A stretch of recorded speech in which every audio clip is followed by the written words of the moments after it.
আসসালামু আলাইকুম।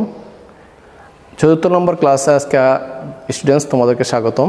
আজকে আমাদের বিষয়বস্তু হলো আমরা এই লেদ মেশিনের বিভিন্ন অংশের নাম জানব।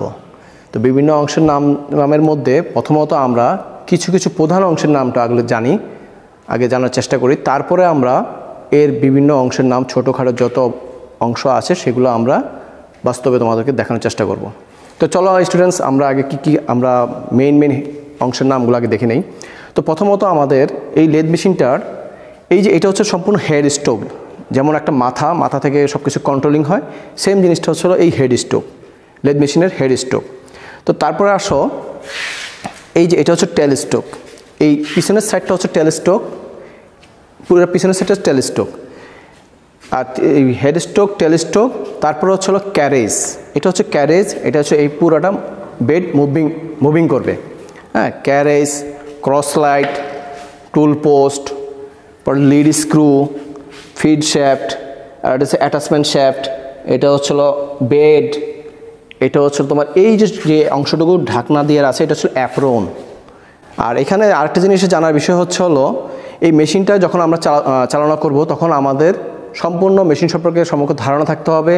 এর জন্য আমাকে প্রথমে অবস্থায় দেখতে হবে মেশিন অন অফ সিস্টেমটা। তো আসলে স্টুডেন্টস আমরা দেখি মেশিনের কোথায় আগে অন অফ পাওয়ার থাকে, পাওয়ার আমরা আগে অন করব। তো এখানে হচ্ছে যে পাওয়ার অন অফ সুইচ, এখান থেকে আগে মেশিনের মেইন পাওয়ারটা অন করব।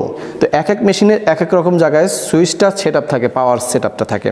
তো আমরা এখান থেকে অন করলাম, অন করার শেষে আমাদের এখানে কিছু ইন্ডিকেটার আছে। তো আমরা মেশিনটাকে এখানে অন করলাম। তো এখানে এই যে মেশিনটা এখন অন হয়েছে, এটা কুলেন্ট, আর এটা মেশিনটা অন হয়েছে। যাক, এইগুলো আমাদের মেশিন অন। তো আমরা মেশিনটা অন করার পরে এই যে মেশিনটা এখন নিউট্রালে আছে, এই মেশিনটা এখন সম্পূর্ণ রানিং। আচ্ছা, যাই হোক, এই গেল আমাদের মেশিনের অন অফ সিস্টেমটা দেখালাম। এর ভিতরে আমরা আবার যেতে চাই যে আমাদের এই যে মেশিনের যে অংশটুকু দেখতেছো এটা হচ্ছে আমার হেডস্টক সাইড। হেডস্টকের মধ্যে এটা হচ্ছে তোমার RPM, revolution per minute, RPM.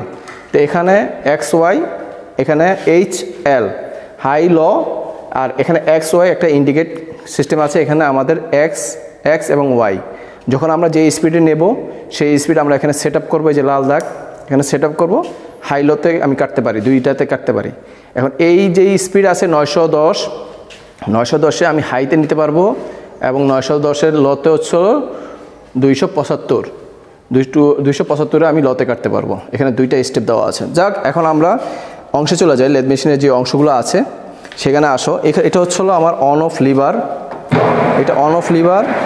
আর এইটা হচ্ছিলো আমার পুশ প্যাডেল, ইমার্জেন্সি অফ। এটা আমার পুশ প্যাডেল, ইমার্জেন্সি অফ। এটা আমি ইমার্জেন্সিতে ব্যবহার করব। যাক, এই গেল আমার আর এখানে আমার দেখো এই যে এটা হাফ নাট লিভার আছে, এখানে একটা হাফ নাট লিভার আছে। হাফ নাট লিভারটা আমরা যখন অটোতে কাজ করব, এটা যখন মুভিং করবে তখন আমরা হাফ নাট লিভারের কাজটা তখন বেড়ে যায়। আর এখানে হচ্ছিল লকার, এখানে ছোটো একটা লিভার আছে। এটা হচ্ছিলো তোমার এই যে কোন স্ক্রু থেকে কাটবা, কীভাবে কাটবা, সেইগুলি এখানে মুভমেন্টে এখানে দেওয়া আছে, ইন্ডিকেট করা আছে। আমরা যখন যেভাবে নিব সেভাবে আমাদের এই লিভারটাকে উপরে নিচে করব। তাহলে আমার লিভারটা, আমার এই ক্যারেজটা মুভমেন্টটা সুন্দরভাবে করবে। গেল এইটা। তারপরে দেখো স্টুডেন্টস, এখানে হচ্ছিলো এই যে আমাদের টেলস্টকের ভিতরে যে এটা দেখতেছো এটা হচ্ছে স্পিন্ডল। এটা হচ্ছিলো আমার এই স্টার্টিংটা যখন মুভমেন্ট করব তখন আমার এটা স্পিন্ডল, এটা মুভমেন্ট করে। এখানে আমরা আমাদের ডেড সেন্টারটা বসাই এটার মধ্যে। আর এটা হচ্ছিলো আমাদের কুলেন্ট। এই যে আমরা যেখানে কুলেন্টটা চালালাম এটা হচ্ছে আমাদের কুলেন্ট আসে এখান দিয়ে, কুলেন্ট। এটা হচ্ছিলো আমাদের ল্যাম্প, এটা কুলেন্ট। আর এই যে এখানে এটা হচ্ছে থ্রিজো চাক। হ্যাঁ, এটা হচ্ছে থ্রিজো চাক। এটা হচ্ছে টুল পোস্ট, এটা হচ্ছে ক্রস লাইট, এটা হচ্ছে কম্পাউন্ড স্লাইড, ক্রস লাইট, এটা হচ্ছিল ক্যারেজ, এই সম্পূর্ণ হচ্ছিল অ্যাপ্রন। তারপরে এটা ছিল অন অফ লিভার, এটা হচ্ছে টেলস্টক, স্পিন্ডল দেখালাম। তারপরে এটা হচ্ছে এইটা হচ্ছে বেড, এই যে ভিতরের অংশটুকু, এই যে অংশটুকু এটা হচ্ছে বেড। আর এই যে ফাউন্ডেশন নিয়ে দাঁড়ায় আছে এটা হচ্ছে কলম, বা আমরা কলাম বলি, ওই যে ইঞ্জিনিয়ারিং ভাষায় আমরা কলাম বলি। এই যে নিচে যে অংশটুকু আছে এটা হচ্ছে কলাম, যেটার মধ্যে আমার লেদ মেশিনটা দাঁড়িয়ে আছে। যাক গেল এটা। তারপরে আমরা এই মেশিনের যে আমরা আরপিএম সম্পর্কে, আরপিএম এবং কি যে স্ক্রু যে আমরা মেশিনে কাটি, সেই স্ক্রুর এই যে এখানে চার্ট দেওয়া আছে, এখানে মিলিমিটার এবং ইঞ্চিতে সম্পূর্ণ চার্টটা দেওয়া আছে। তো স্টুডেন্টস দেখো এখানে খেয়াল করো, এই লেদ মেশিনে আমরা যখন আমরা যখন মেশিনে যখন থ্রেড কাটবো, মেশিনে যখন আমাদের অটোমেটিক থ্রেড কাটা যায়, তখন থ্রেডের ক্ষেত্রে আমরা কী চারটা ব্যবহার করি সেই চারটা বিষয়ে আমরা অবশ্যই আগে জানার চেষ্টা করি। তো দেখো আমাদের এই মেশিনে, প্রত্যেকটা মেশিনেই থাকে, তো এই মেশিনে এই যে এখানে ভি থ্রেডের ক্যাটালগ দেওয়া আছে। তো এই ভি থ্রেডে আমি কোন থ্রেডে কীভাবে কাজ করব সেখানে এইভাবে দেওয়া আছে। তো দেখো আমার বর্তমান মেশিনটা সেট আপ আছে, এখানে সিডিটিতে মেশিনটা সেট আপ আছে, সিডিটি, এই যে সিডিটি এটাতে মেশিনটা সেট আপ আছে। তো চলো আমরা এখানে সিডিটিতে কোথায় কোথায় কীভাবে আছে। তো দেখো এই যে আমার এই যে নিচে যে লিভারগুলো, এগুলো হচ্ছিল আমার স্ক্রু থ্রেড বা থ্রেড কাটার জন্য আমরা এইগুলো ব্যবহার করে থাকি। যেমন এই যে সিডিটি বললাম, এই যে এখানে আছে সি, এই লিভারটা সিতে আছে, এই লিভারটা ডিতে আছে, এই লিভারটা টিতে আছে। হ্যাঁ, তো এইটা হচ্ছিল আমার যখন আমরা থ্রেড কাটবো তখন আমরা এই সেট আপে যাবো, এই সেট আপটা করবো নিব। এখানে তোমার সিডিটিতে কত মিলিমিটার কীভাবে আছে সব কিছু আমরা এখানে সেট আপ করি। যাক, এটা গেল হচ্ছিলো আমাদের যে থ্রেড কাটার ক্ষেত্রে আমরা কী লিভারগুলো এখানে সেট আপ করি। এখানে আরপিএম আছে, এই আরপিএম আছে, যখন আমরা লিড স্ক্রু থ্রেড কাটবো তখন এই আরপিএমটা আমরা একদম নর্মাল স্পিডে দেবো। আর এখানে তা বলে দিবে যে আমার কীভাবে কাটতে হবে। এখানে তো 1, 2 থেকে দেওয়া আছে 10 পর্যন্ত, এখানেও সেটা 1, 2 থেকে সেট আপ আছে। তো গেল আমার এটা হচ্ছে থ্রেড কাটিংয়ের ক্ষেত্রে। তারপরে আসো আমরা যে বইয়ে পড়ি যে মেশিনের যে আইডল গিয়ার কোথায় ব্যবহার করা হয়, আইডল গিয়ারের কাজ কি, সেই ক্ষেত্রে জিনিসটা হচ্ছে অন্যরকম। তো সেই ক্ষেত্রে দেখো তুমি এখানে এই যে আমার গিয়ারটা, এখানেও একটা চার্ট দেওয়া আছে গিয়ার ফাংশনের। হ্যাঁ, এখানে দেখো 3টা গিয়ার ব্যবহার করা হয়েছে। মাঝখানে এটা হচ্ছিলো তোমার আইডল গিয়ার, আর এই 2টা হচ্ছিলো তোমার অলস গিয়ার। যে আইডল গিয়ার যে বাকি যে গিয়ারগুলো থাকে, তো আইডল গিয়ারের কাজটা হচ্ছিলো অলস গিয়ার, সে 2টা গিয়ারকে ট্রান্সমিশন করে, শক্তি ট্রান্সমিশন করে। একটা শক্তির উৎস থেকে সে আরেক জায়গায় শক্তি ট্রান্সমিশন করার কাজ হচ্ছিল আইডল গিয়ারের কাজ। তো চলো আমরা আইডল গিয়ারটা কোথায় ব্যবহার করা হয়, তো আমরা সেই জিনিসটাও একটু খেয়াল করি।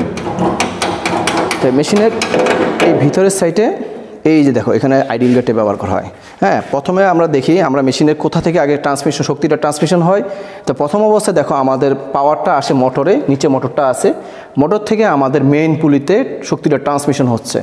তো এই যে এখানে শক্তিটা ট্রান্সমিশন হয়ে এখানে সে স্পিন্ডলের মধ্যে সে শক্তিটা স্থির আছে, স্থির শক্তিটা এখান থেকে চলে গেছে আবার কোথায়, এখানে এই গিয়ার থেকে আবার শক্তি আমার নিতে হবে এই যে আমার যেই লিড স্ক্রু আমি থ্রেড কাটবো সেই গিয়ারে। তো এখন আমি এখানে মাঝখানে যেই 2টা গিয়ার ব্যবহার করছি, দেখো স্টুডেন্টস এখানে আমার 2টা গিয়ার ব্যবহার করা হয়েছে। হ্যাঁ, তো 2টা গিয়ার ব্যবহার করছি কেন, এটার থেকে শক্তি আমি এটার মাধ্যমে আমি নিচেরটাতে ট্রান্সমিশন করছি। এটাই হচ্ছিল আমার মূলত আইডল গিয়ারে 2টা গিয়ারকে শক্তি ট্রান্সমিশনের জন্য আমার মাঝখানে আইডল গিয়ারটা ব্যবহার করা হয়। এই হচ্ছিল আইডল গিয়ারটা। এখন ক্লিয়ার হবে ইনশাল্লাহ, যখন তুমি পড়ালেখা একটু পড়লেই তুমি জিনিসটা এখানে এসে দেখলে একদম ক্লিয়ার হয়ে যাবে তোমার যাবতীয় এই ক্ষেত্রে।